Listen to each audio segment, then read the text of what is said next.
ماست ji şîr, dew ji mast, spil ji dew, keşk jî ji spilê çêdikin.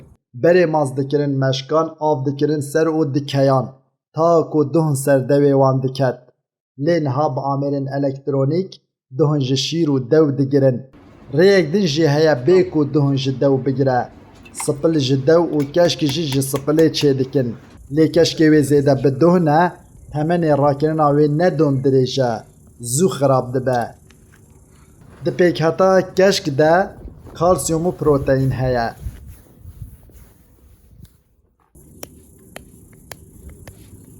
Ji ber keşk di aliyê pêkhataya xwe de dewlemend e, sîstema parastina laş bihêz dike û laş li hember îltihabûnê diparêze. Keşk zik têr dike, nahêle zû bi zû mirov birsî bibe. Rêjeya duhun tê de kêm e, rêgiriyê li zexmbûnê digire. Kesên hez dikin xwe zayîf bikin, dikarin xwarina xwe bêxin ser keşkê.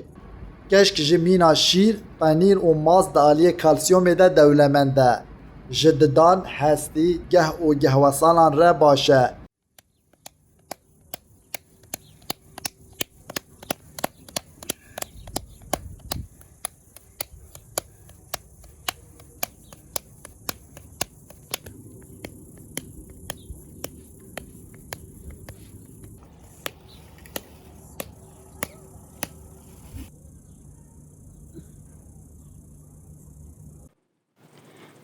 Keşke most, şira tekken most. Teğenin gelmezki kayını. Kayında neden teğenin derhav. Tedavi ve gan günü. Öyle most hazır yiyeceğiz dokunu bekeri beni.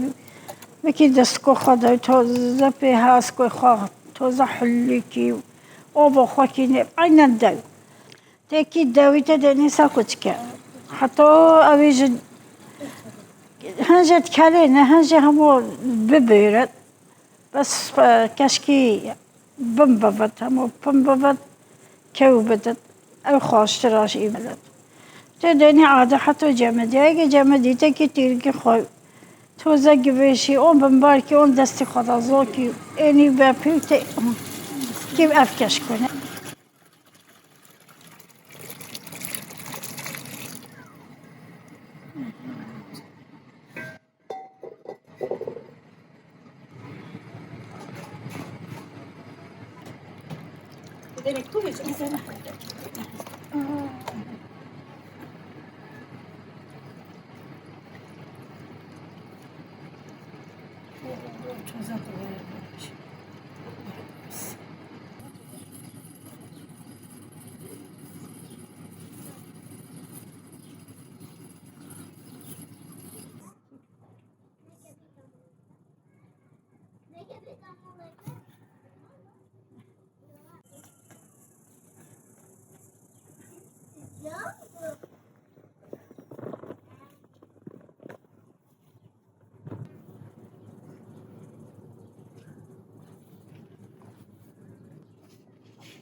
پشتی هگیهش کبی یه قدر دهرجا پنج رجا هسه کشتیرگیم پوچ یه هلوست حتی کشکی و دید بر یه اونی رزق خو ایک کشکی کر جرگی خودم بیده نگیدا یه سمشتی خو کری قپو خدونی سال حتی ده سالونش بمینه تشتکلینه کشکی مجینیون توستری خوش شرطان ادخل İnsani henovi ve biçete keşktoni qalandın on vasun zom maznon don keçkon gibi bixab te henovi hava çeker. Avijim damali ma pirajeno bi ona fa